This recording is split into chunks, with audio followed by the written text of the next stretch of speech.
మీకు ఇక్కడ కనిపిస్తున్న దాంట్లో ఫస్ట్ మనం బీరని అయితే పెట్టినాము. ఆ బీర వచ్చేసి 25 రోజులకు మొత్తం ఎల్లో మొజాయిక్ వైరస్ అయితే వచ్చింది. దాన్ని తీసేసి దాంట్లో కాకరని అయితే పెట్టినాం.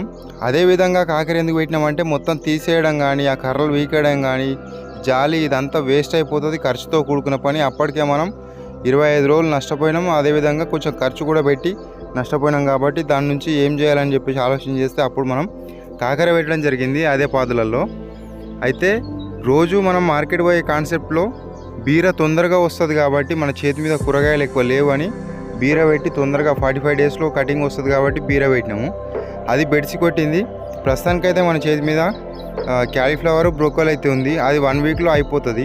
అది అయిపోయే వరకు మనకు బీర చేతికి వస్తుంది అని చెప్పేసి పెడితే ఆ బీర అట్లా చేసిపోయింది. ఇవి 2 పంటలు అయిపోయిన తర్వాత మనకు నెక్స్ట్ ఈ కాకర మాత్రమే దిక్కు. ఇక మన చేతి మీద ఎలాంటి పంటలు అయితే లేవు. సో వీడియో నచ్చితే లైక్ చేయండి, మన ఛానల్ సబ్స్క్రైబ్ చేయండి ఇలాంటి వీడియోస్ కోసం.